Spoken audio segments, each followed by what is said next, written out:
కూర్చుందాం. దేవుని పరిశుద్ధ నామమునకు మహిమ కలుగును గాక.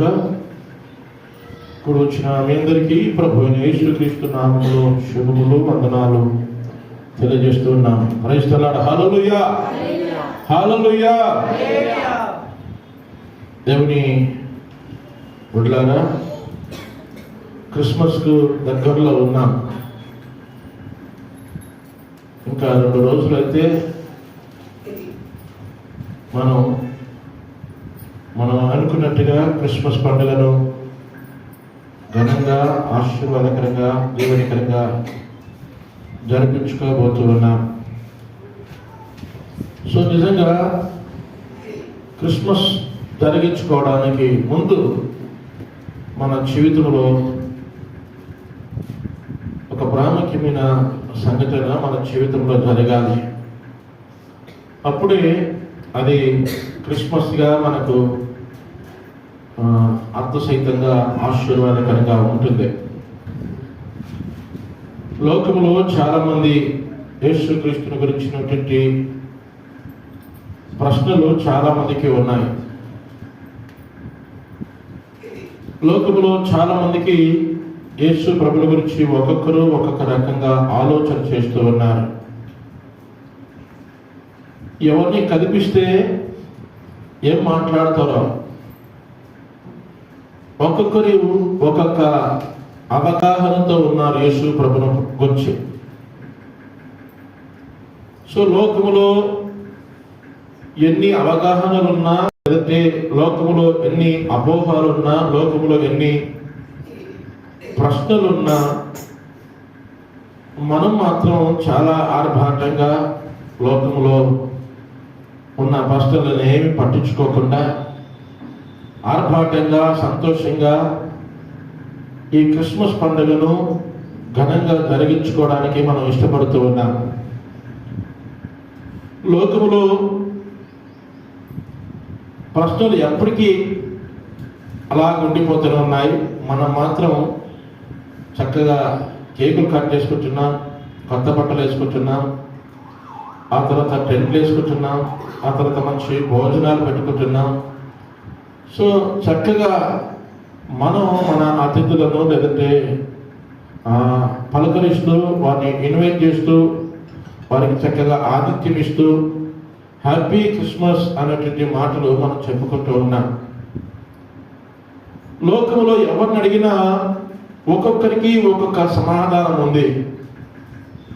యేసుక్రీస్తుని పట్ల ఒక్కొక్కరికి ఒక్కొక్క అవగాహన ఉంది. వారు ఎవరు ఏమనుకున్నా, ఇక్కడ కూర్చున్న మనం యేసుక్రీస్తుని గురించి ఏ అవగాహన కలిగి ఉన్నాం, ఆయనను గురించి ఏం అనుకుంటున్నాం, అది మనకు పూర్తిగా అవగాహన లేకపోతే మనం ఈ క్రిస్మస్ పండుగ చేసుకొని కూడా వ్యర్థమే. ఆయనను గురించి పూర్తి అవగాహన మనకే లేకపోతే, ఆయన గురించి పూర్తి అవగాహన అర్థం చేసుకోవడానికి కనీసం ప్రయత్నం చేయకపోతే ఈ క్రిస్మస్ పండుగ చేసుకోవడానికి అర్థమే లేదు. ఒకసారి యేసుక్రీస్తు ఎవరో మనకు అవగాహనకు వస్తే, ఆ తర్వాత మనం ఆరాధించడానికి లేదంటే పండుగ చేసుకోవడానికి అనుకూలంగా ఉంటుంది. అవగాహన లేకుండా ఏం ఆరాధన చేస్తాం మనం? ఆయన ఎవరో అవగాహన లేకుండా, ఆయన ఏంటో తెలియకుండా మనం ఆరాధన చేస్తే కూడా ఆ ఆరాధన సరైనది కాదేమో. ఈ పండుగ కలిగించుకోవడానికి ముందు అవగాహనలోనికి రావాలి. అవగాహనకు వచ్చిన మనం సరైన రీతిలో ఆరాధన చేయడానికి అవకాశం ఉంటుంది. సో ఆరాధన చేసే ముందు, ఆరాధన చేయాలి అనంటే, ఆరాధనను దేవునికి అర్పించాలి అనంటే, లేదంటే మనం దేవుణ్ణి స్తుతించాలి, దేవుణ్ణి ఆరాధించాలి అంటే, దానికంటే ముందుగా ఆ సరైన ఆరాధన చేయాలి అంటే మనం మనకు మనంగా సంపూర్ణంగా సమర్పించుకోవాలి. మొదటిది అవగాహన చేసుకోవాలి, రెండోది ఆరాధన చేయాలి, మూడోది సమర్పించుకోవాలి, అర్పించుకోవాలి. ఓకే, ఆ తర్వాత ఈ మూడు ఎప్పుడైతే మనం చేస్తామో అప్పుడే ప్రభువు మన జీవితంలో చక్కని అన్యోన్యమైన సహవాసాన్ని దేవుడు మన జీవితంలోకి అనుగ్రహిస్తాడు. సో ఈ 4 విషయాలు నేను మరొకసారి చెప్తాను. మీరు ఎవరైనా రాసుకుంటే రాసుకోండి, లేదంటే గుర్తుపెట్టుకోండి. మీ బ్రెయిన్లు కంప్యూటర్ కంటే పదునైనవి. ప్రైజ్ ది లార్డ్, హల్లెలూయా. ముందుగా మనకు యేసు ప్రభు ఎవరో ఏం కావాలా? అవగాహన ఉండాలా. యేసు ప్రభు గురించి రకరకాల ప్రశ్నలు, రకరకాల అభిప్రాయాలు ఉన్నాయి. సో వాటిని గురించి ఎవరి అభిప్రాయాలు వాళ్ళవి, ఎవరి తలాపులు వారి. కానీ ఇక్కడ కూర్చున్న నీవు యేసు ప్రభుని గురించి ఏ అవగాహనతో ఇక్కడ కూర్చున్నావో అది నీకు పూర్తిగా తెలియాలి. అది తెలియాలి అని అంటే రెండోది ఆయనతో సన్నిహితం ఉండాలి, ఆయనతో అన్యోన్య సహవాసం ఉండాలనే రెండోది. ఓకే, రెండోది ఆయన ఎవరో తెలియాలంటే ఆయనతో చక్కని అన్యోన్యమైన సహవాసం నీకు ఉండాలా. ఆయనతో సహవాసం చేస్తేనే ఆయన ఎవరో నీకు తెలుస్తుంది. ఆయనతో సహవాసం చేయకుండా, ఆయనతో అన్యోన్యమైన సహవాసం నీకు లేకుండా ఉంటే ఆయన ఎవరో తెలియదు. ఒకటి అవగాహన రావాలంటే, రెండోది అన్యోన్యమైన సహవాసం ఉండాలి. ఆయన ఎవరో నీకు అన్యోన్యమైన సహవాసంలో నువ్వు తెలుసుకుంటే ఆయనను చక్కగా ఆరాధన చేస్తావు. మూడోది, మొదటిది అవగాహన, రెండోది అన్యోన్య సహవాసం, మూడోది ఆరాధన. ఆయనను ఆరాధించాలంటే నువ్వు చక్కగా ఆయనకు నీవుగా సమర్పించుకోవాలి. ఈ 4 ఆలే. ఈ 4 ఆలు లేకపోతే మన జీవితం ఈ క్రిస్మస్ చేసుకుని ఇట్లాంటి ఎన్ని క్రిస్మస్లు చేసుకున్నా అది వ్యర్థంగానే మనకు కనబడతా ఉంటుంది. ఇంకా కొంచెం కన్ఫ్యూజన్ ఉందేమో, నేను కొంచెం క్లారిటీ ఇస్తాను. సో జాగ్రత్తగా మరొకసారి వినండి. ముందుగా అవగాహన అని చెప్పాను, రెండోది అన్యోన్య సహవాసం, మూడోది ఆరాధన, నాలుగోది అప్పగించుకోవడం, అర్పించుకోవడం. సో నువ్వు నీవుగా అర్పించుకోవాలి అంటే ఇవన్నీ కూడా జరగాల. నువ్వు అవగాహనలోనికి రావాలంటే, యేసుక్రీస్తును పూర్తిగా అవగాహన చేసుకోవాలంటే దానికంటే ముందు ఏముండాలా? అన్యోన్యమైన సహవాసం ఉండాలి ఆయనతో నీకు. ఆయనతో నీకు అన్యోన్యమైన సహవాసం ఉంటే, ఆయనతో గడపగలిగితే, ఆయనతో స్నేహం చేయగలిగితే, ఆయనతో నువ్వు ఏకాంతంగా గడపగలిగితే ఆయన ఎవరో నీకు అవగాహన వస్తుంది. కనుక ఆ అన్యోన్యమైన సహవాసం చాలా నీకు అవసరం. సో ఈ అన్యోన్యమైన సహవాసం చెయ్యాలి అంటే ఆయనకు నువ్వు పూర్తిగా అప్పగించుకోవాలి.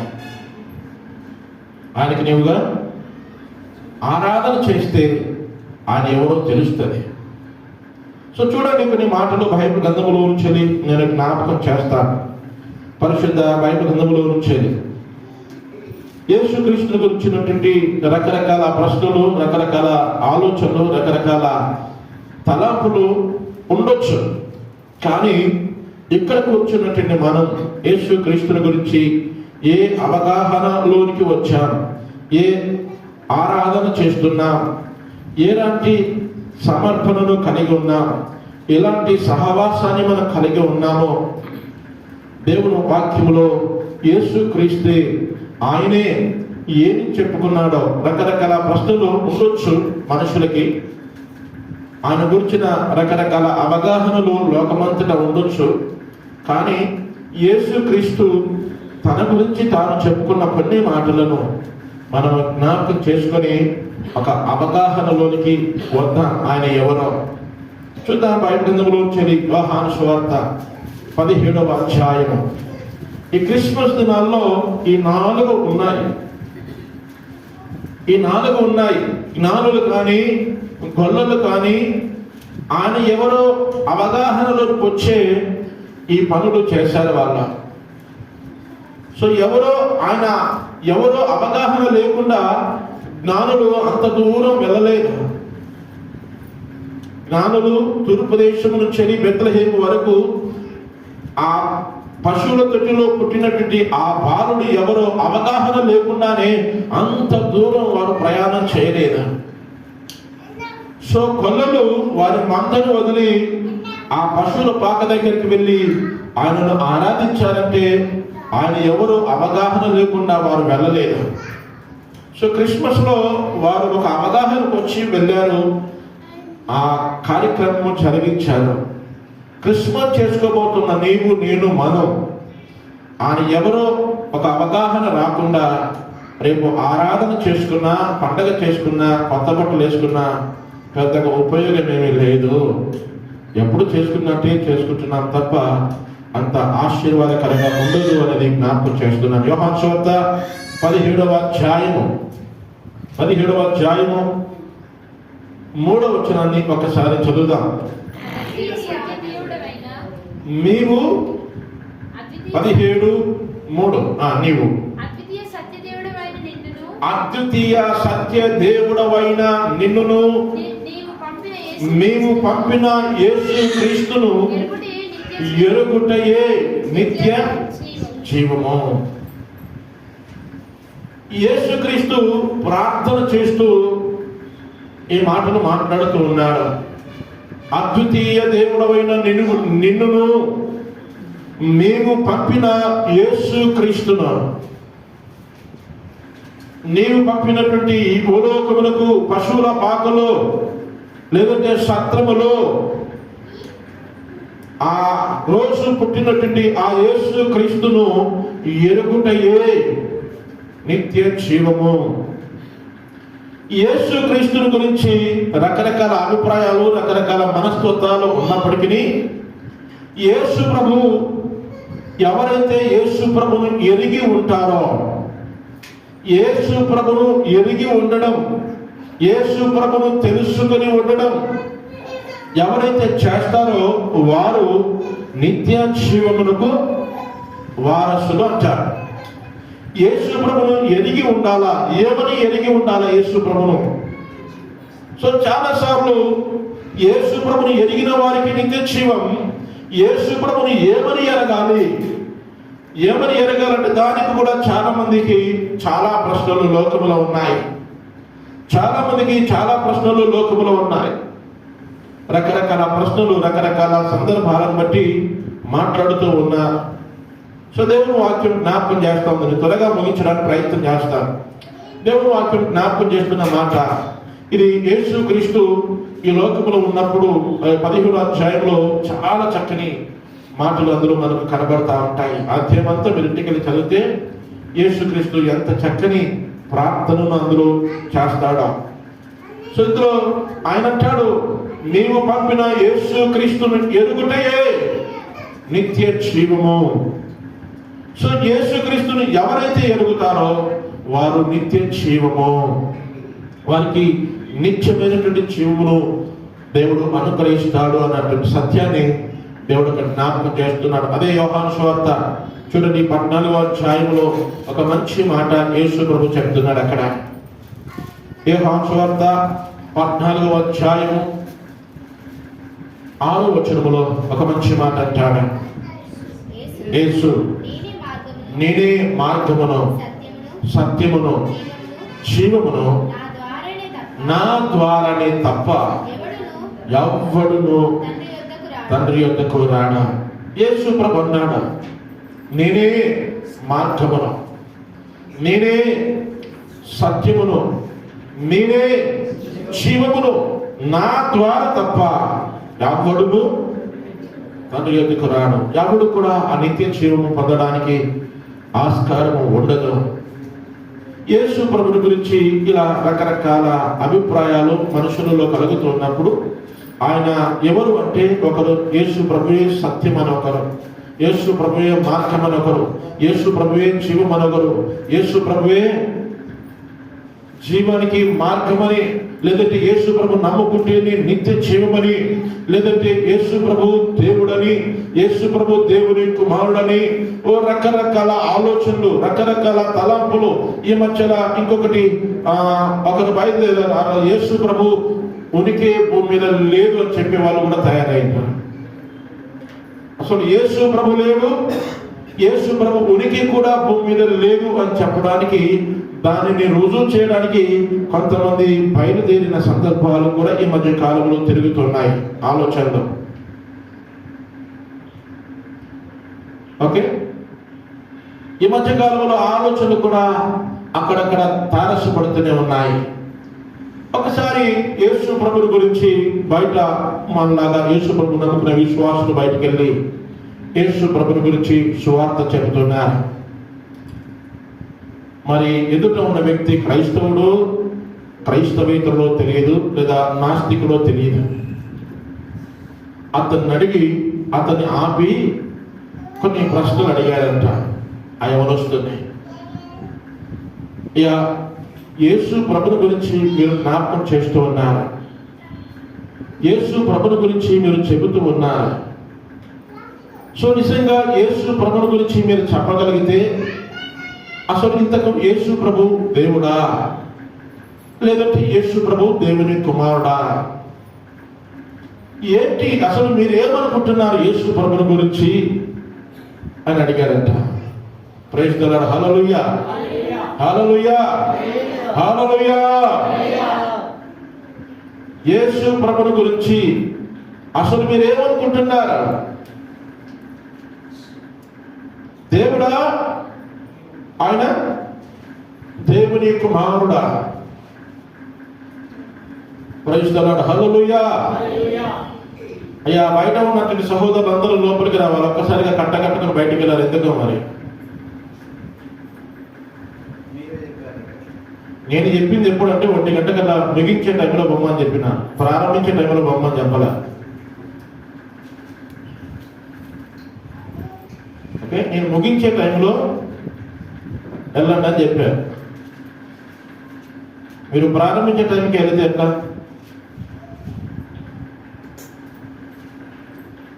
Praise the lord. Hallelujah, hallelujah. Okay, రండి లోపలికి రండి అందరూ. సో యేసుక్రీస్తు దేవుడా, దేవుని కుమారుడా, ఆయన క్రైస్తవుడా, క్రైస్తవేతరుడా, లేదంటే నాస్తికుడా తెలియదు. కానీ ఈ ప్రశ్న ఆ సువార్త చెబుతున్న సహోదరునికి వేశాడంట. ఆయన చాలా వాక్యాలు చూపించడానికి అవకాశం ఉంది, కానీ అక్కడ బైబిల్ తీసి చెప్పడానికో లేదంటే బైబిల్ తీసి మాట్లాడడానికో ఆస్కారం లేదు కనుక ఆయనతో మాట్లాడుతున్నప్పుడు ఆయన చెప్పాడు, పాస్టర్ గారు ఇలా నన్ను అడిగినప్పుడు నేను బైబిల్లో తీసి యేసు ప్రభు దేవుడా, దేవుడి కుమారుడా, లేదంటే ఎవరు అని నేను రుజువు చేయడానికి చాలా ప్రయత్నం చేయడానికి అవకాశం ఉంది.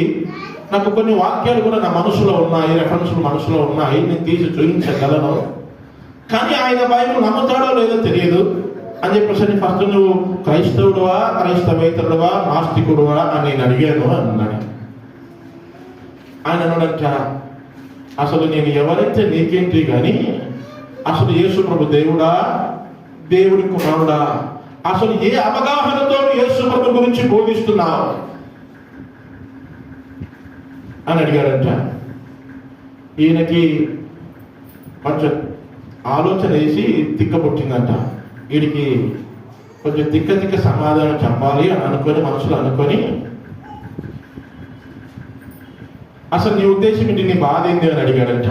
నా బాధ ఏంటో సార్, బ్రదర్, నా బాధ ఏమైనా కానీ ఆయన ఆర్గ్యుమెంట్ పెట్టుకోవడానికే ప్రయత్నం చేస్తున్నాడు. అసలు యేసు ప్రభు దేవుడా, దేవుడి కుమారుడా, అది క్లారిఫికేషన్. అసలు నువ్వు ఏ అవగాహనతో చెప్తున్నావు అంటే నాకు ఒక అవగాహన ఉంది, నా మీద నాకు ఒక అవగాహన ఉంది, దాన్ని నేను ప్రూవ్ చేసుకోవాలని అనుకోవట్లేదు నేను అన్నాడంట. అదేంటి అంటే ఎస్, ఇప్పుడు నేనెవరో నాకు అవగాహన ఉంది. నేనెవరో నాకు అవగాహన ఉన్న తర్వాత నేను బయట బాగా చెప్పుకొని తిరగాల్సిన పని లేదు అంటే నాకు అర్థం కాదు, క్లియర్గా చెప్పాడట ఆయన. క్వశ్చన్ వేసిన ఆయన. అప్పుడు ఈ సహోదరుడు, క్రైస్తవ సహోదరుడు చెప్పాడంట, నేను ఒక మగవాణ్ణి, ఈ మగవాణ్ణి అని చెప్పుకొని తిరగాల్సిన అవసరం లేదు, బోర్డు పెట్టుకొని చెప్పాల్సిన పని లేదు నాకు. నేను మగవాణ్ణి, నాకు పెళ్ళైంది, నా భార్యతో కాపురం చేశాను, నాకు పిల్లలు పుట్టారు. ఇప్పుడు నేను మగవాణ్ణి అని చెప్పుకొని తిరగాల్సిన అవసరం నాకేమొచ్చింది? ఇప్పుడు నేను చెప్పుకొని తిరగనంత మాత్రం నేను మగవాణ్ణా, ఆడదన్నా, లేదంటే అటు కాకుండా గేనా? నేను ఎవరిని అన్నాడంట. ఆ తిక్క ప్రశ్న వేసినట్టు ఆయనకి, నువ్వు ఓకే బ్రదర్, అసలు దేవుడు ఎవరు అన్నాడంట. నువ్వు ఓకే, నువ్వు మగ వ్యక్తివి, నీకు భార్య ఉంది, పిల్లలు ఉన్నారు, నువ్వు పర్ఫెక్ట్ గా నువ్వు మగ వ్యక్తిగా నేను నమ్ముతున్నాను. కానీ యేసు క్రీస్తుని గురించినట్టు అవగాహన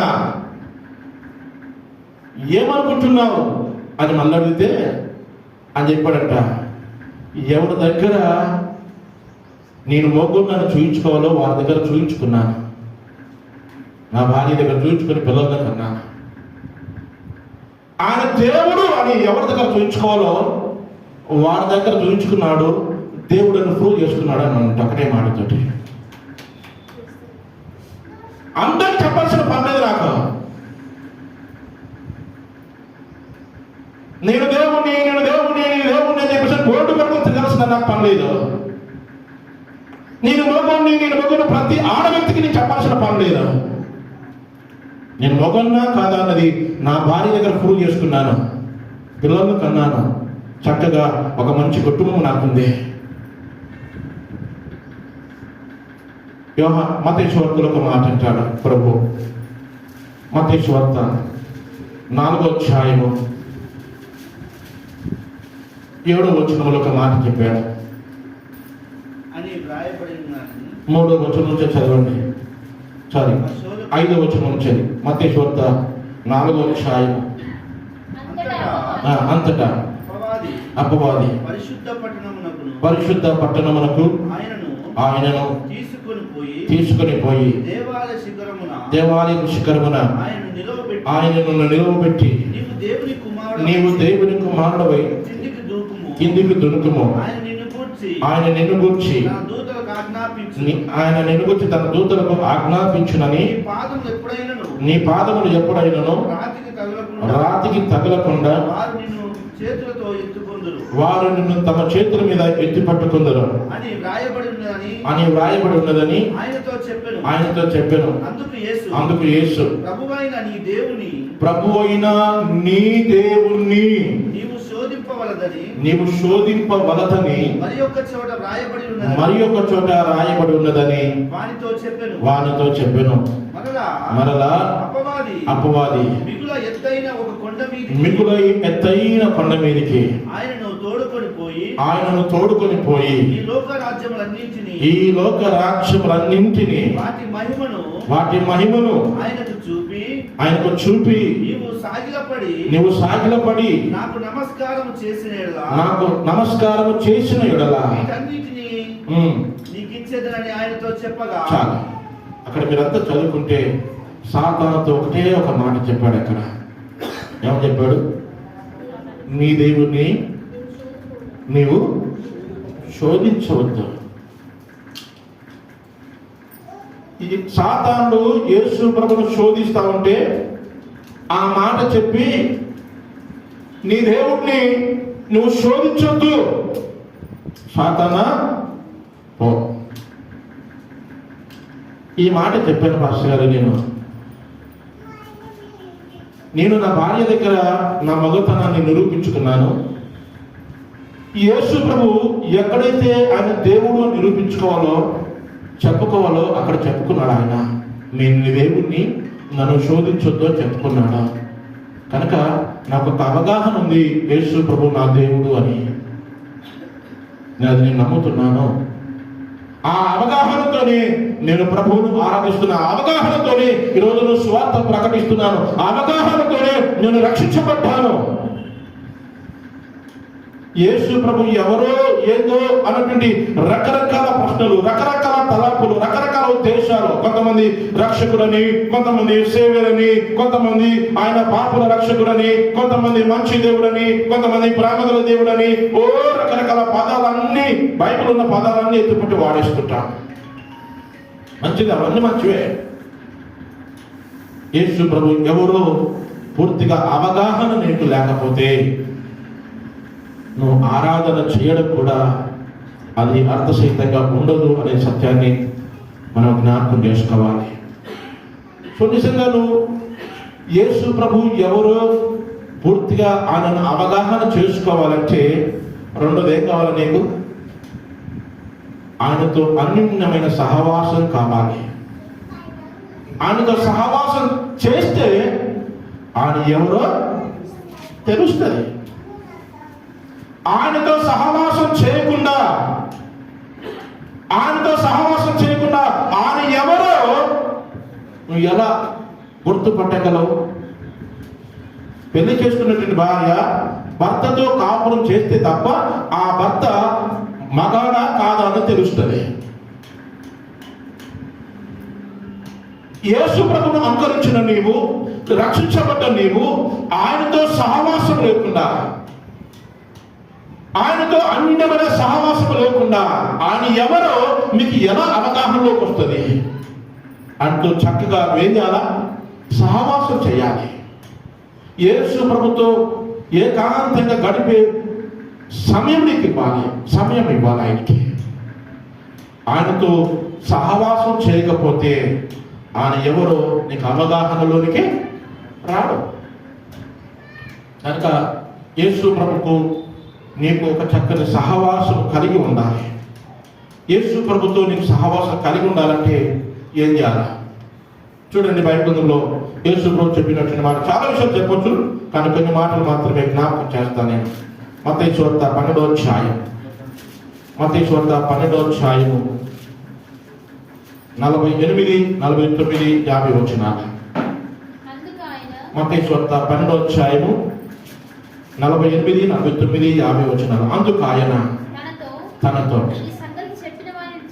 ఈ సంగతి చెప్పిన వారిని చూసి నా తల్లి ఎవరు, నా సహోదరులు ఎవరు అని చెప్పి తన శిష్యుల వైపు చెయ్యి చాపి, ఇదిగో నా తల్లియు నా సహోదరులను,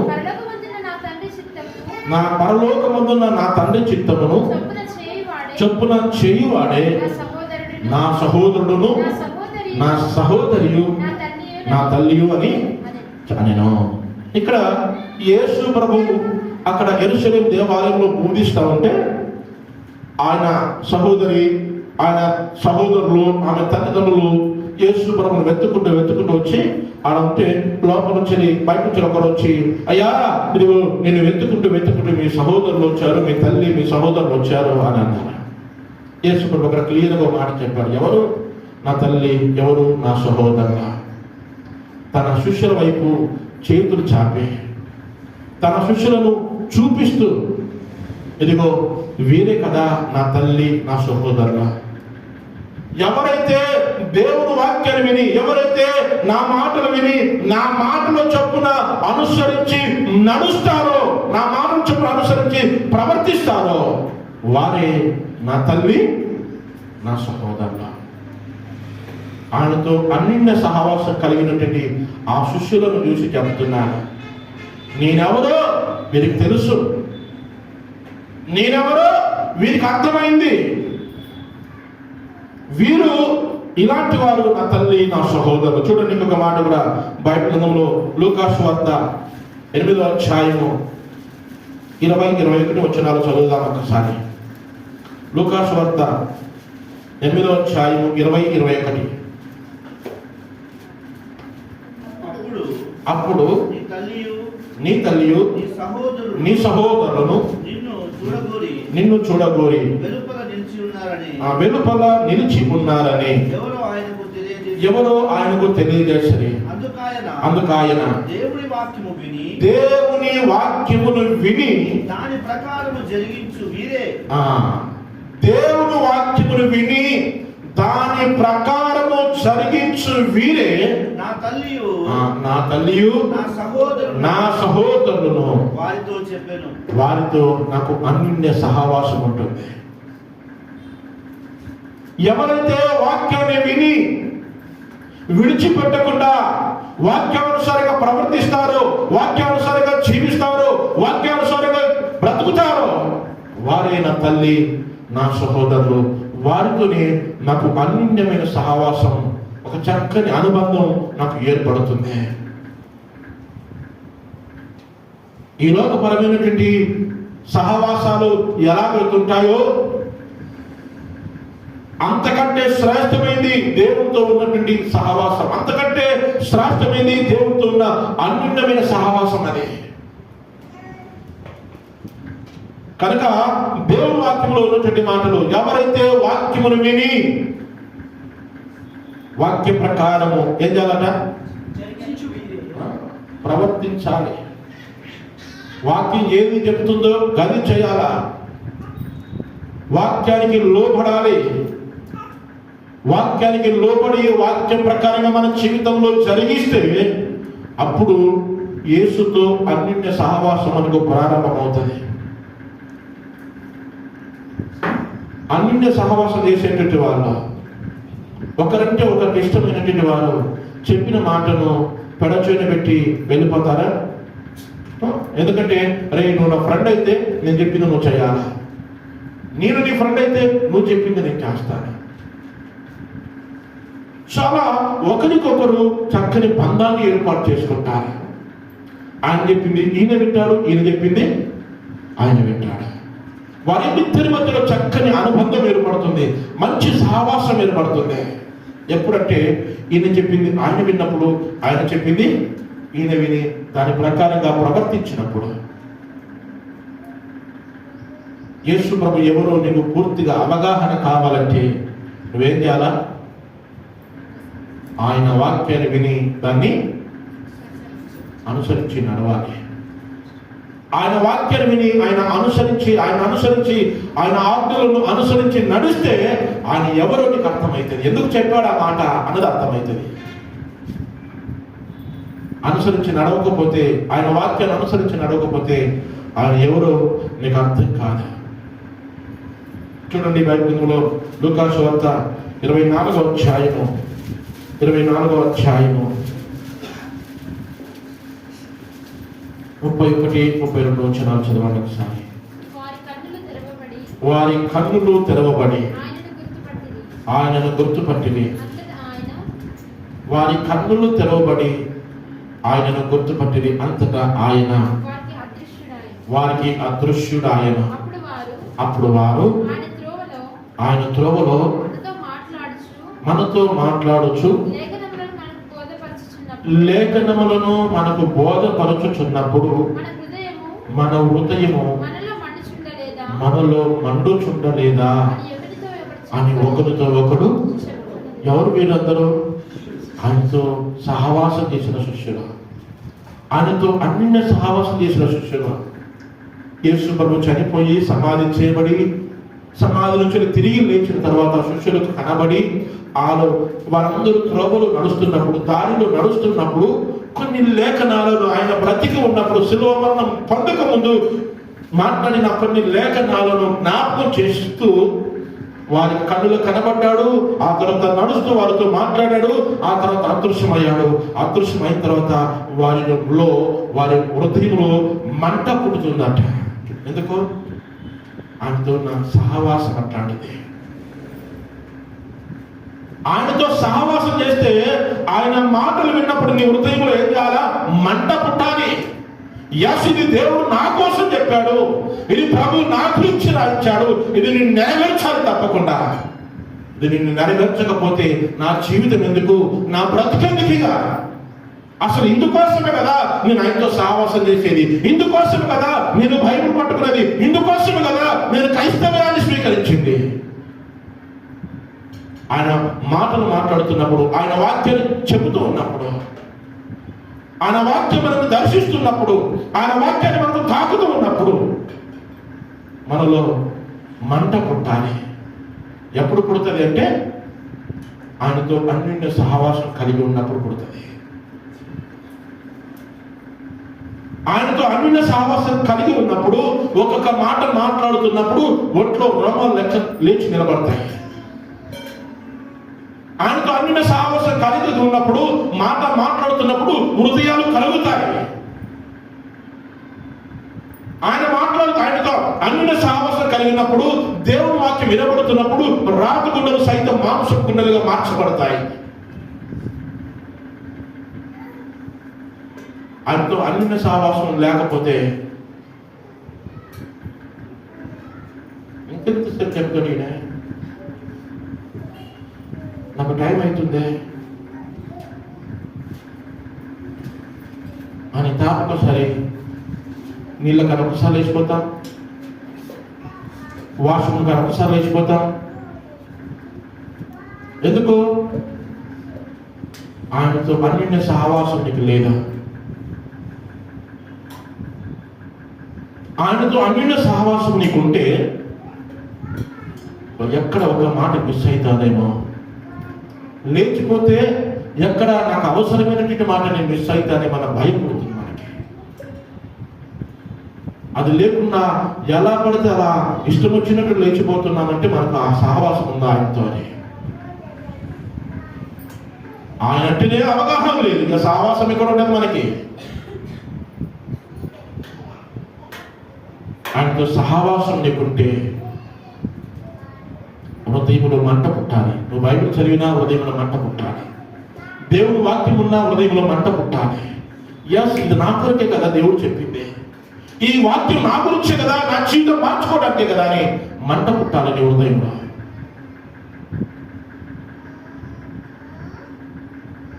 మీ బొగ్గులు సార్ మాకు మంట ఎక్కడ పడుతుంది, 6 నెలలని మంట అయిపోయింది, మంట చల్లారిపోయింది.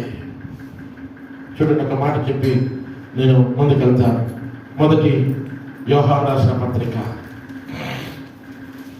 మొదటి అధ్యాయము 7వ వచనం. అయితే ఆయన వెలుగులో ఉన్న ప్రకారము మనమును వెలుగులో నడిచిన ఎడల మనము అన్యోన్య సహవాసము. అది ఎప్పుడు ఆయనతో అన్యోన్య సహవాసాన్ని కలిగి ఉంటావు నువ్వు? ఆయన వెలుగులో ఉన్నాడు, నువ్వు కూడా వెలుగులో ఉండాలి. ఆ మంటలో పుట్టాలి. అప్పుడే ఆయనతో అన్యోన్య సహవాసం కలిగి ఉంటావు. ఆయన వెలుగులో ఉంటాడు, నువ్వు చీకటిలో ఉంటావు. ఎక్కడ నీకు అన్యోన్య సహవాసం ఉంది? ఆయన సత్యవంతుడు, నువ్వు అబద్ధికుడు. ఎక్కడ నీకు అన్యోన్య సహవాసం ఉంటుంది? ఆయన ప్రేమ కలిగిన దేవుడు, నువ్వు కోపిస్తువి. ఎక్కడ నీకు అన్యోన్య సహవాసం ఉంటుంది? ఆయనతో అన్యోన్య సహవాసం కలిగి ఉండాలి అంటే ఆయన వెలుగులో ఉన్నాడు, నువ్వు వెలుగులో ఉండాలి. ఆయన సత్యవంతుడు, నువ్వు సత్యవంతుడు ఉండాలి. ఆయన నీతిమంతుడు, నువ్వు నీతిమంతుడుగా ఉండాలి. అప్పుడు ఆయన మాటలు మాట్లాడుతున్నప్పుడు హృదయంలో మంట పుడుతుంది. అన్యోన్య సహవాసాన్ని కలిగి ఉంటాం. ఆయన ఎవరో సరి అయిన అవగాహన చేస్తున్నప్పుడే ఈ సహవాసాన్ని కలిగి ఉంటాం. ఈయన ఎవరో సరైన అవగాహన కలిగి ఉంటేనే అన్యోన్య సహవాసాన్ని కలిగి ఉంటాం. మొదటిది అవగాహన. యేసు ప్రభు ఎవరని నువ్వు అవగాహనలోకి వచ్చావు. రెండోది ఆయనతో అన్యోన్య సహవాసాన్ని కలిగి ఉండాలి. మూడో మాట ఏమాట ఆయనతో అన్నింటి సావాసం కలిగి ఉంటే ఆయనను చక్కగా ఆరాధించడానికి యోగ్యుడు. నువ్వు ఆరాధించాలి అంటే ఆయనతో చక్కని అన్నింటి సావాసాన్ని కలిగి ఉండాలి. ఈయన ఆరాధించాలి, ఆయన ఆరాధనకు యోగ్యుడు. ఏమని ఆరాధించాలి? అసలు ఆరాధన అంటే ఏంటి మన దృష్టిలో? అసలు ఆరాధన అంటే ఆదివారపు ఆరాధన మన దృష్టిలో అదే అయిపోయింది. ఇప్పుడు ఆదివారం వచ్చిందంటే ఆరాధనకి వెళ్ళాలి కదా. ఆరాధన అంటే అందులో పాటలు ఉంటాయి, ప్రార్థనలు ఉంటాయి, కానుకలు ఉంటాయి, సాక్ష్యాలు ఉంటాయి, వాక్యం ఉంటుంది, చివరి ప్రార్థన ఉంటుంది, ఆ తర్వాత ప్రకటనలు ఉంటాయి. ఇవన్నీ కలిపితే మనకు ఆరాధన. అదేనా? అసలు ఆరాధన అంటే ఏంటి? ఏం ఆరాధన చేస్తున్నాం? ఇప్పటి వరకు మనం అసలు సరైన రీతిలో దేవుని ఆరాధన చేస్తున్నామా? చూడండి, ఈ బైబిల్ గ్రంథంలో కొన్ని మాటలు నేను జ్ఞాపకం చేస్తాను.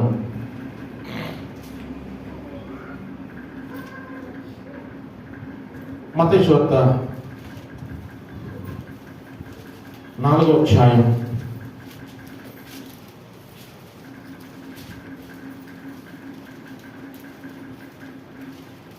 8వ వచనం నుంచి చదువుదాం. 8వ వచనం నుంచి మరలా అపవాది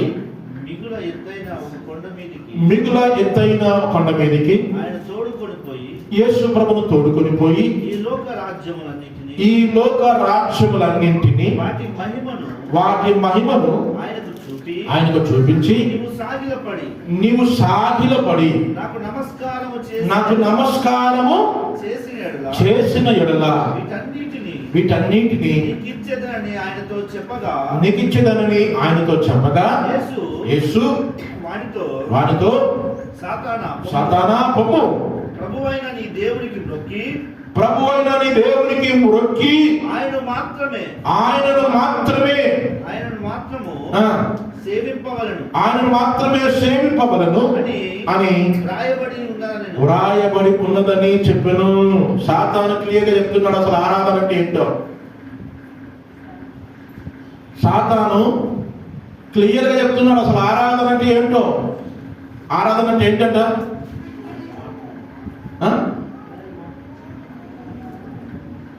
ఏముంది అక్కడ బైబిల్లో? ఆరాధన ఎలా చేయాలట? కొండ శిఖరాన్ని తీసుకెళ్ళి సాతాను ఏం చెప్తున్నాడు? వాటిని అన్నిటిని చూపించి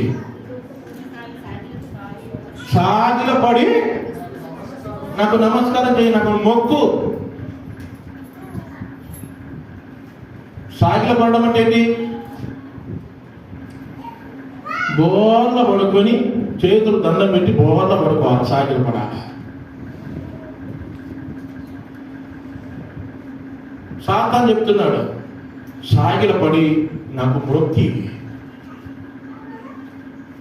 సాతానుడు ఆరాధన కోరుకుంటున్నాడు. అసలు ఆరాధన అంటే మనం ఏమేమో ఆరాధన అంటే దేవా స్తోత్రం స్తోత్రం అని చెప్పేసి ఆరాధన కూర్చుంటాం. ఏ వచ్చినా ఏ నోటికి ఏ వస్తే పలికేస్తాం, నోటికి ఏ వస్తే పలికేస్తాం. మనలకు ప్రార్థన చేయమనిస్తే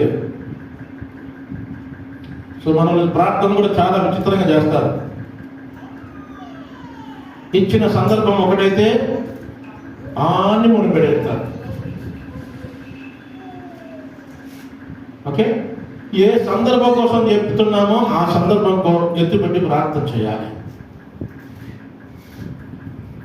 వాక్యం అయిపోయిన తర్వాత ఇచ్చామనుకో ఏమని ప్రార్థన చేయాలా? వాక్యం ఏవైతే చెప్పిందో ఆ వాక్యంలో చెప్పబడిన మాటలను ఎత్తిపెట్టి ప్రార్థన చేయాలి.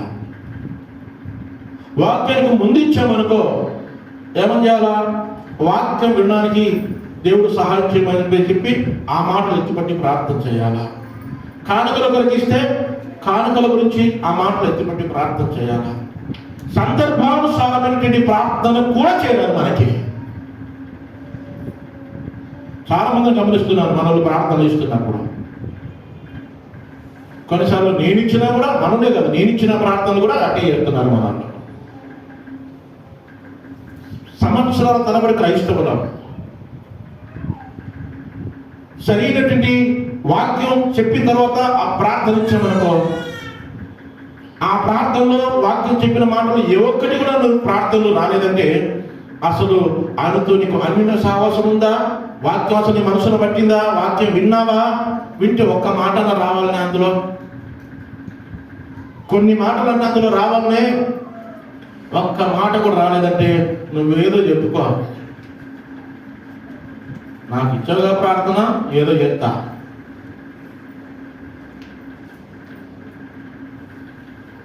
ఆరాధన అంటే అసలు అర్థమే మారిపోయేటట్టుగా చేస్తున్నాం మనం. సాతాను అంటాడు యేసు ప్రభువుని కొండ శిఖరాన్ని తీసుకెళ్ళి, సాగిల పడి నాకు మొక్కు. యేసు ప్రభు దగ్గర సాగిల పడే అనుభవం మనకు ఉండాలి. ఒంటరిగా వచ్చినప్పుడు నీ గదిలో ప్రభు దగ్గర ఉపవాసం ఉందో, కన్నీళ్లు కార్చో, గోసాడుతో ఆయన దగ్గర సాష్టాంగపడి నమస్కారం చేసుకొని నీ జీవితాన్ని దేవుడు ఆయన పాదములకు చెంత పెట్టి ఆయన ఆరాధన చేసే అనుభవం మనకుందా?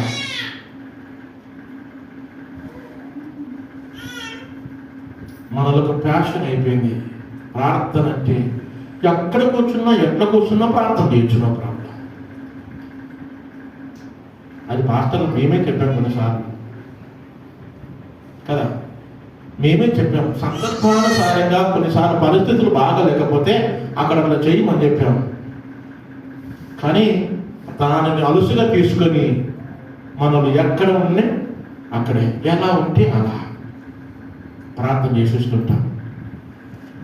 హోటల్కి పోయిందో ఏదో చిన్న ప్రార్థన చేసుకొని తినాలనిపించింది క్రైస్తవుడే కనుక అక్కడ టేబుల్ ముందు మోకరించి ప్రార్థన చేయమని చెప్పం కదా, పర్లేదు, నో ప్రాబ్లం. ఆ కుర్చీ మీద కూర్చొని, దేవుడి మీద కూర్చొని, అట్లే కూర్చొని ఒక చిన్న మాట, ఒక 2 మాటలు దేవుడు ఆ ఫుడ్ ఇచ్చినందుకు కృతజ్ఞత చెప్పి తినేసాయి, తప్పు కాదు అని చెప్తాం.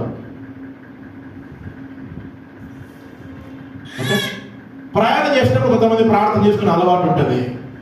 బస్సులో కూర్చోగానే, ట్రైన్లో కూర్చోగానే ప్రార్థన చేసే అలవాటు ఉంటుంది. అందులో సీట్ దగ్గర మోకరించి ప్రార్థన చేయమని చెప్పం కదా. సీట్లో కూర్చొని కూడా ఆ క్షేమంగా చేర్చు ప్రభావం చిన్న మాట ప్రార్థన చేసుకో అని చెప్తాం. కానీ ఇంట్లో కూర్చున్నప్పుడు ఎలా కూర్చోవాలా? మోకాళ్ళు వేసుకొని ప్రార్థన క్రమాన్ని పాటిస్తూ చేయాలి. చర్చిలో కూర్చున్నప్పుడు అదే క్రమాన్ని, ప్రార్థన క్రమాన్ని, నువ్వు ఆరాధన చేయడానికి వచ్చావు, దేవుని స్తుతించడానికి వచ్చావు, దేవుని మహిమపరచడానికి వచ్చావు. ఒకవేళ నీకు మోకాలు వేయడం ఇబ్బంది, నిలబడి ప్రార్థన చేయి. మోకాలు వేయడం నీకు ఇబ్బంది అయితే, మోకాల నొప్పులు నీకుంటే ఏం చేయాలా? నిలబడి ప్రార్థన చేయాలి.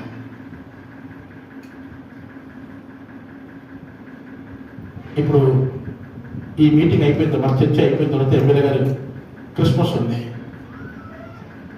ఎమ్మెల్యే గారి దగ్గర కూర్చొని మంచిగా దర్జాగా కూర్చొని అంత మాట్లాడతామా, లేచి నిలబడి మాట్లాడతామా? ఆఫ్టర్ ఆల్ ఎమ్మెల్యే దగ్గర నేను లేచి నిలబడి మాట్లాడతామే. మనం దేవాది దేవుడితో మాట్లాడుతున్నాం, ప్రభువులో ప్రభుతో మాట్లాడుతున్నాం. ప్రార్థన అంటే నీ చర్చిలో మోకాలు వంగవు, ఆ తర్వాత ఇంట్లో మోకాలు వంగవా? ఆరాధన చేసే పద్ధతి నీకు అదేనా? చూడండి, బైబిల్లో ఒక మాట నేను జ్ఞాపకం చేస్తాను. హెబ్రీయులు రాసిన పత్రిక, హెబ్రీయులు రాసిన పత్రిక 1వ అధ్యాయము 6వ వచనాన్ని చూద్దాం. హెబ్రీయులు రాసిన పత్రిక 1వ అధ్యాయము 6వ వచనం. మరియు ఆయన భూలోకమునకును ఆది సంభూతుల్ని మరలా రప్పించినప్పుడు దేవుని దూతలందరూ ఆయనకు నమస్కారము చేయవలనని చెప్పుచున్నారు. చూడండి, ఆయనకు నమస్కారం చేయాలి. ప్రభువును స్తుతించినప్పుడు గౌరవంగా, మర్యాదగా, ఆయనను ఆరాధన చేసినప్పుడు ఆరాధనకు తగినట్టుగా మన జీవితం ఉండాలి.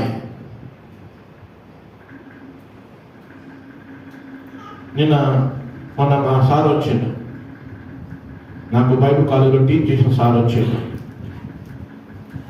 నేను అడిగాడు, మీ పరిచయం ఎలా జరుగుతుంది అని చెప్పి అంటే కొన్ని విషయాలు చెప్పాను. ఆయన మాట్లాడుతూ కొన్ని విషయాలు నాకు చెప్పాడు.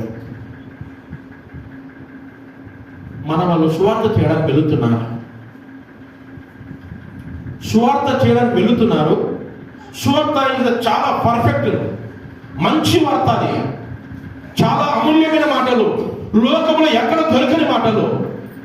ఒక మంచి సత్యాన్ని ప్రజలకు తీసుకెళ్తున్నారు, మంచిదే. కానీ తీసుకెళ్తున్నారు, కానీ తీసుకెళ్లే విధానం వాళ్ళకి తెలియట్లేదు అన్నమాట. దేవుడి గురించి పరిచయం చేస్తున్నారు, అన్య చెల్లికి దేవుడి గురించి, యేసు ప్రభువుని గురించి పరిచయం చేస్తున్నారు. కానీ పరిచయం చేసేటప్పుడు వారికి కావలసినటువంటి పద్ధతులు తెలియట్లేదు. పాస్టర్ గారు అన్నాడు. ఏంటి సార్ అన్నా?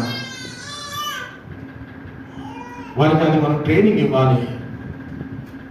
ఏం సార్ అని అడిగితే ఆయన అన్నాడు, ఎవడో కొత్తగా కంపెనీ పెట్టుకున్నాడు, దానికి కొంతమంది డిస్ట్రిబ్యూటర్లు పెట్టుకుంటాడు,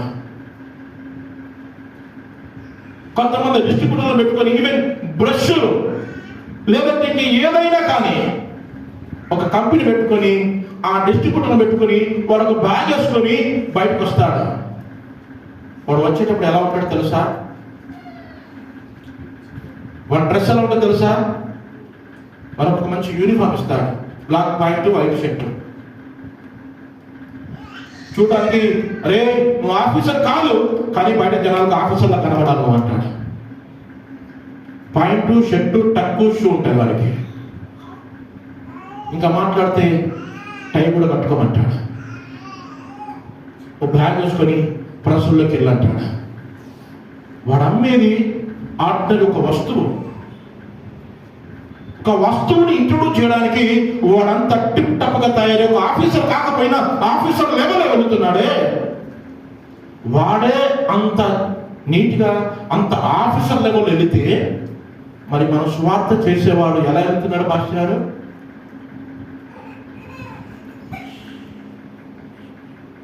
వాడు కనీసం షూ వేస్తున్నాడు,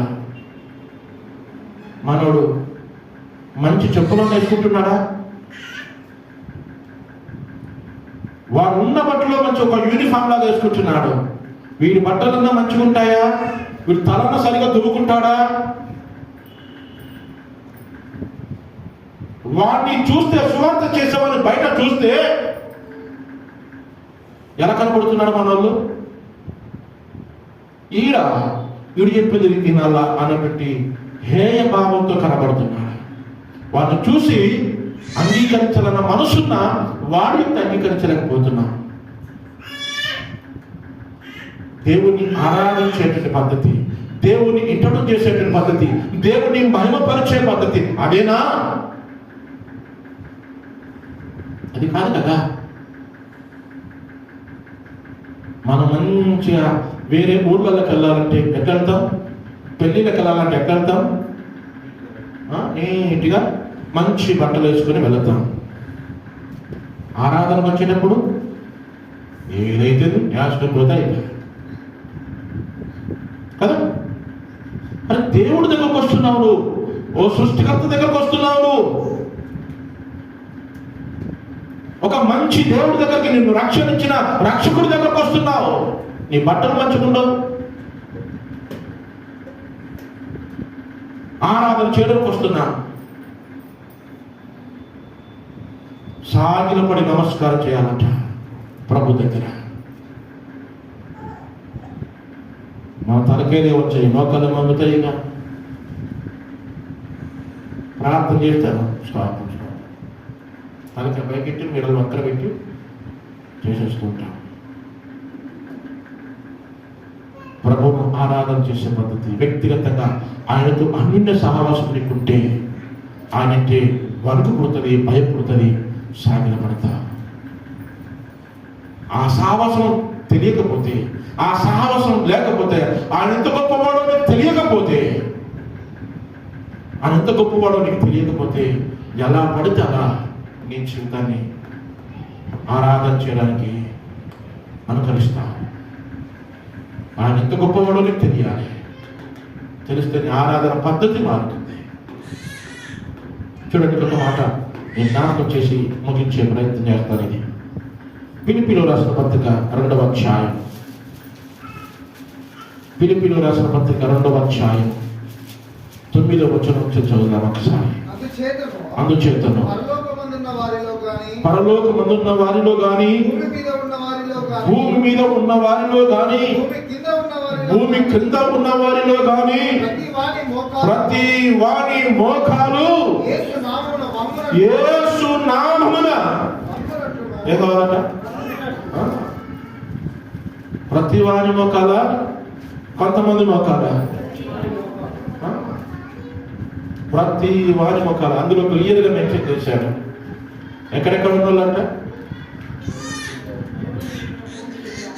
భూమి మీద ఉన్నోళ్ళు, భూమి కింద ఉన్నోళ్ళు, ఇంకా పరలోకమందు ఉన్నోళ్ళు, అందరూ ఏం చేయాలా? మోకాళ్ళు వంచాలి.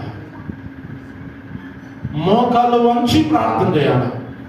నువ్వు మందిరంలో కూడా మోకాళ్ళు వంచలేని స్థితి నీకుంటే ఇక మోకాలు ఉండేందుకు లేకెందుకు నీకు? ఉండి వంచుతారు, లేకపోయినా కూడా వంచరు. ప్రతి వాని మోకాలు యేసు నామమున ఏం చేయాలా? మోకాలు వేసి ప్రార్థన చేయాలి. అది ఆరాధన. దేవుని ప్రార్థన చేసేటువంటి, దేవుని ఆరాధించే విధానం ఒక పద్ధతి. అది ఎక్కడ పడితే అక్కడ, ఎలా పడితే అలా కూర్చొని ఆరాధన చేయడం కాదు. ప్రతి మోకాలు యేసు నామమున వంగాలి. మోకాలు వేసి ప్రభువును స్తుతించాలి, ప్రభు నామాన్ని మహిమించాలి, ప్రభువును ఆరాధించాలి. సో మొదట అవగాహన ఉండాలి. రెండోది అన్యోన్య సహవాసం ఉండాలి. మూడోది ఆరాధించాలి. నువ్వు సరైన రీతిలో ఆరాధించాలి అని అంటే, నువ్వు సరైన రీతిలో దేవుని ఆరాధించాలి అంటే దానికంటే ముందు నువ్వు ఏం చేయాలా?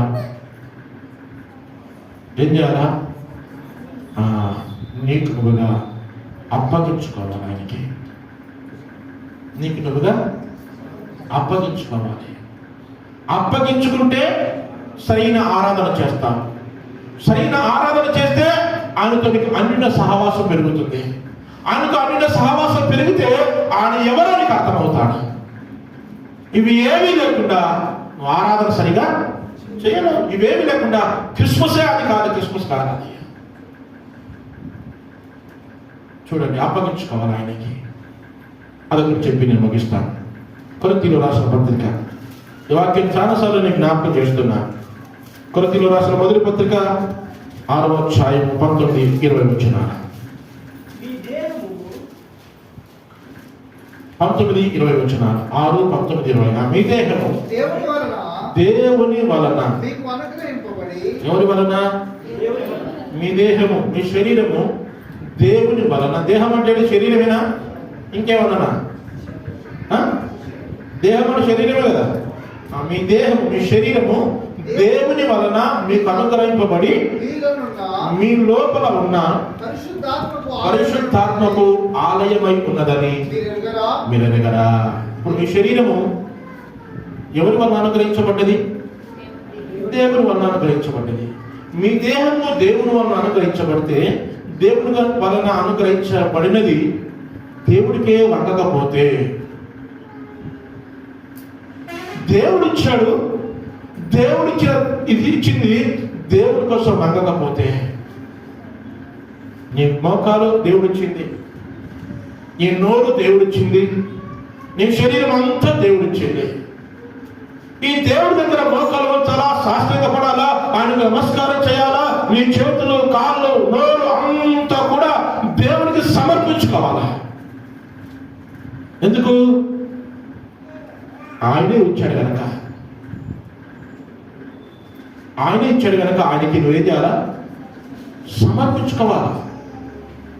క్రిస్మస్లో ఇవే జరిగాయి. జ్ఞానులు గొల్లలు ఆయన ఎవరో అవగాహన లేకుండా వెళ్ళలేదు. వాళ్ళు వెళ్ళిన తర్వాత ఆయనతో అన్యోన్య సహవాసాలు పెంచుకున్నారు. వాళ్ళు అన్యోన్య సహవాసం పెంచుకున్న తర్వాత ఆరాధన చేశారు. గొల్లలు జ్ఞానులు ఇద్దరు ఆరాధన చేశారు. ఆరాధన చేయడమే కాదు, ఆరాధన చేసే ముందు వారిగా సంపూర్ణంగా వారికి ఉన్నవి ఏం చేశారు? అర్పించుకున్నారు, కానుకలుగా సమర్పించుకున్నారు. క్రిస్మస్లో ఇదే జరిగింది. మన జీవితంలో జరగకపోతే మన జీవితంలో సరైన క్రిస్మసే కాదు. మీ దేహము దేవుని వలన మీకు అనుగ్రహింపబడి మీలో ఉన్న పరిశుద్ధాత్మకు ఆలయమై ఉన్నది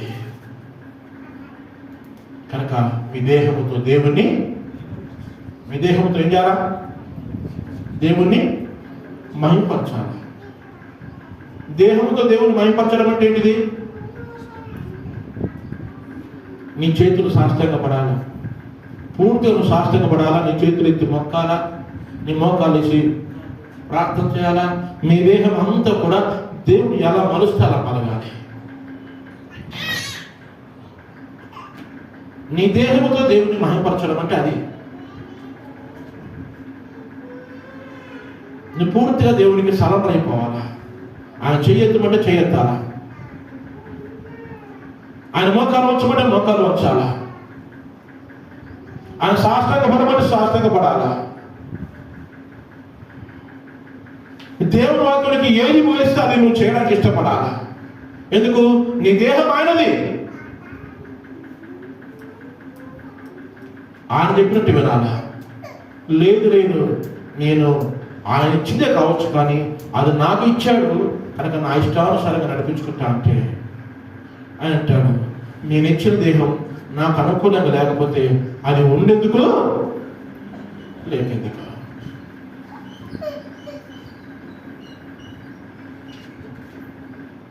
కనుక నీ దేహంతో దేవుణ్ణి మహిమపరచడం నేర్చుకోవాలి. చూడండి, యాకోబు రాసిన పత్రిక 4వ అధ్యాయం ముగిస్తాను.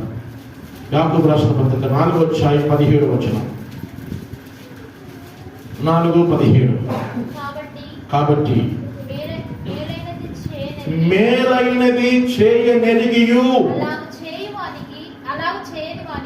మేలైనది చేయనెరిగి మోకాలు వంచే అవకాశం ఉండి, చేతులెత్తే అవకాశం ఉండి, పాడగలిగిన నోరుండి అవకాశం ఉండి, కళ్ళు మూసుకోవడానికి కన్ను రెప్పలు మంచిగా ఆడుతున్నాయి, ప్రార్థన టైంలో కూడా కళ్ళు మూసుకోకపోతే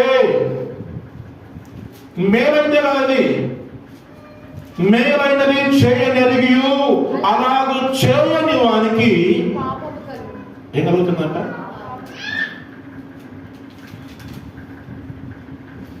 మోకాలు వంచడం మేలైందా? మొన్న ఒక ఆయన చెప్తున్నాడు, అని బాగా లేదు అంటే ప్రార్థన చేయడానికి వెళ్ళారు. మాస్టర్ గారు, రోజుకు ఒక 12 నుంచి 15 టాబ్లెట్లు మిగుతున్నా నేను అన్నాడు. ఎందుకన్నా అని అడిగాను ఆయన్ని. అడిగితే అంతకుముందు నాకు ఈ బలహీనత వచ్చింది, అది లైఫ్ లాంగ్ వాడాలన్నాను. సరే వాడుతున్నాను. ఆ తర్వాత బీపీ షుగర్ వచ్చింది, అది లైఫ్ లాంగ్ వాడాలన్నారు, అది వాడుతున్నాను. ఈ మధ్యలో మళ్ళొకటి వచ్చింది. ఏంటన్నా అన్నాను. నా ప్రమేయం లేకుండానే నా కన్ను రెప్పలు మూసుకుపోతున్నాయి. నా ప్రమేయం లేకుండానే కన్ను రెప్పలు ఇలా నిలబడట్లేదు, ఇలా మూసుకుపోతున్నాయి. మనం మూస్తే ఎలా తెరిస్తే తెరవాలి కన్ను రెప్పలు. కానీ నా ప్రమేయం లేకుండా నా కనురెప్పలు మోసుకుపోతున్నాయి. ఏంటి అని డాక్టర్ దగ్గరికి వెళ్ళా. దానికి ఆయన మెడిసిన్ రాశాడు. అది కూడా లైఫ్ లాంగ్ వాడండి, ఆ కండరాల్లో బలహీనత వచ్చి నరాల్లో బలహీనత వచ్చేసింది అని చెప్పాడు. ఇవి అవి అని ఈ 3 రకాల రోగాలు కలిపి రోజుకు 12 నుంచి 15 టాబ్లెట్లు మిగుతున్నాను రాశారు. ఏం చేయాలో అర్థం కావట్లేదు. 15 ముద్దలు అన్నం తింటున్నానో లేదో తెలియదు, కానీ 15 రకాల టాబ్లెట్స్ మాత్రం మింగక తప్పట్లేదు. అప్పుడు అన్నా మీరు క్రైస్తవులే కదా? అవునన్నా క్రైస్తవులే. ప్రార్థన చేసినప్పుడు కళ్ళు మూసుకొని చెప్తుండ్రా, శాశ్వతంగా మోయబడుతున్నాయా? జోకులు అన్నాను. లేదన్నా చేస్తున్నాను. అప్పుడప్పుడు కళ్ళు తీసి కూడా ప్రార్థన చేస్తాను అనుకో. నాకు అనిపించింది క్రైస్తవులు ప్రార్థన టైంలో కళ్ళు మూసుకోకపోతే దేవుడు అలాంటి రోగం ఇచ్చింది అనుకో. ఎప్పుడు మూసే రోగం. క్రైస్తవులు హల్లెలూయా మూసి మళ్ళా తెరవకుండా అయిపోతుంది. అలా కాకుండా ఉండాలంటే ప్రార్థన అనగానే ఏం చేయాలి? మనం కళ్ళు మూసే అనుభవం నేర్చుకోవాలి. నేను కనురెప్పలు కూడా దేవునికి సహకరించాలి. శరీరంలో అదొక భాగం. అది మేలైనది చేయనెరిగి దేవుని పని కొరకు, దేవుని ఆరాధించడానికి, దేవుని మహిమపరచడానికి, దేవుని స్తుతించడానికి మేలైనది చేయగలిగింది నువ్వు చేయకపోతే అది కూడా ఏంటంట? పాపమే. అది కూడా పాపమే. దేవుని పరిచర్యలో చేయగలిగింది నువ్వు చేయకపోతే కూడా పాపము. ఆ పాపముతో దేవుని ఆరాధన చేస్తావా? ఆ పాపముతో ఉండి దేవునికి నీవు సమర్పించుకుంటావా? పాత నిబంధన కాలంలో దేవునికి గొర్రె పిల్లను కానీ మేక పిల్లను కానీ అర్పించేటప్పుడు నిర్దోషమైంది అర్పించమని దేవుని వాక్యం చెబుతుంది. నిర్దోషమైందని అర్థమైంది దోషము లేనిది, రోగం లేనిది, బలహీనంగా లేనిది. అలాంటిది దేవుడికి అర్పించాలి.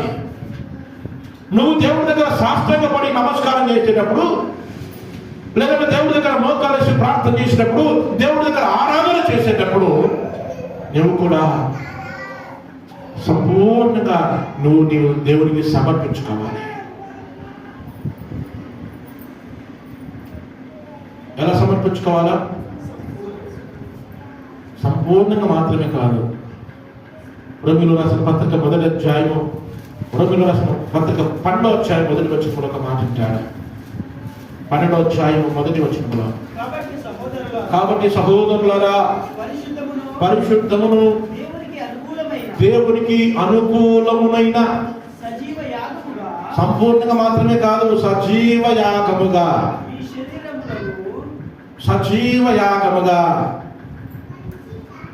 ఆరోగ్యంగా మీ శరీరములను సమర్పించుకోండి. సజీవ యాగముగా మీ శరీరముతోటి, మీ ఆత్మతోటి, మీ ప్రాణంతోటి ప్రభువును స్తుతించాలి. సజీవ యాగముగా దేవునికి సమర్పించుకోవాలి. నీకు నువ్వు పూర్తిగా సరెండర్ అయిపోవాలి.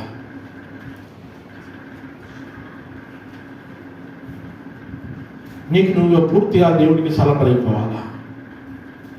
పోలీసులకు సరెండర్ అయిపోయినామంటే వాడు ఏం చెప్తే అది చేయాలి. చేతులు ఎత్తమంటే చేతులు ఎత్తారా? అరే అంగిప్పుడు అంటే నేను ఇప్పనవద్దు, నాకు కొట్టి అంగిపిస్తాడు. ఎందుకు? వాళ్ళకి సరెండర్ అయిపోయాడు. ఇలా వంగబడమంటే వంగబడాలా, దప్ప కొడితే కూడా లేవద్దు, కొట్టేదాకా కొట్టించుకోవాలా. ఎందుకు? ఆయనకు నువ్వు సరెండర్ అయిపోయావు కనుక. సజీవ యాగముగా నీకు నువ్వు దేవుడికి సమర్పించుకోవాలి. నాలుగు వెళ్ళారు, కానుకలు సమర్పించారు. గొల్లలు వెళ్ళారు, వారి హృదయాలను, వారి పిల్లలను సమర్పించుకున్నారు. క్రిస్మస్లో ఈ 4 జరిగినాయి. ఈ 4 ఏది లేకుండా క్రిస్మస్ చేసుకోలేదు వాళ్ళ. రేపు జరగబోయే క్రిస్మస్కి ఈ 4 మంచి అవగాహన కలిగి, అన్నింటి సహవాసం కలిగి, ఆరాధించే వ్యక్తులుగా, ఆయనకు సమర్పించుకునే వ్యక్తులుగా ప్రభువును స్తుతించినప్పుడు ప్రభువును తప్పకుండా మన జీవితంలో మేలు ఆశీర్వాదములను దేవుడు అనుగ్రహిస్తాడు. ఏమేమి సమర్పించుకోవాలా? చాలా ఉన్నాయి సమర్పించుకోవడానికి. అందులో ముఖ్యంగా నీ శరీరం సమర్పించుకోవాలా, నీ హృదయం సమర్పించుకోవాలా, నీకు ఇచ్చిన సమయాన్ని సమర్పించుకోవాలా. దేవుడు నీకు సమయం ఇచ్చాడు, సమయాన్ని సమర్పించుకోవాలి. నీకు ఇచ్చినటువంటి డబ్బు సమర్పించుకోవాలి. ఓకే, ఏది సమర్పించుకోవాలనిపిస్తే అది దేవుడికి సమర్పించుకోవాలి. ఎందుకంటే అది ఏదైనా ఉందంటే అది ఆయన ఇచ్చిందే. ఆయన ఇచ్చింది తిరిగి ఆయనకి సమర్పించాలి. లేదు ఇది ఆయన నాకు ఇయ్యలేదు, ఇది నాది, నేను కష్టపడి తెచ్చుకున్నాను, నేను కొనుక్కున్నాను, నేను సంపాదించుకున్నాను అని అనుకుంటే అది నీ దగ్గర ఉండకపోవచ్చు. తర్వాత అది నాది అనుకునేది ఏది నీ దగ్గర ఉండదు. సమయం నాది అనుకో, కొద్దిగా లేచిన 5 గంటలకి 3 గంటలకి 4 గంటలకి లేచిన నేను కనుక నాకు చాలా టైం ఉంది అని కొన్ని బిజీగా ఉన్నామనుకో, ఆ తర్వాత బిజీ టైం కాదు, అసలు ఆ సమయమే నీకు ఉండదు. ఆయనకు సమయాన్ని సమర్పించు, ధనాన్ని సమర్పించు, నీ శరీరాన్ని సమర్పించు, నీ హృదయాన్ని సమర్పించు. ప్రభు తప్పకుండా నేను దీవిస్తాడు, ఆశీర్వదిస్తాడు. తలలోచుదాం, కళ్ళు మూసుకుందాం, ప్రార్థన చేసుకుందాం. అందరూ తలలోచి కళ్ళు మూసుకొని ప్రార్థన చేసుకొని ప్రభు నామాన్ని మహిమపరుస్తాం. అందరూ తలలోచి కళ్ళు మూసుకుందాం, ప్రభువుని ఘనపరుస్తాం, ప్రభువుని స్తుతిద్దాం.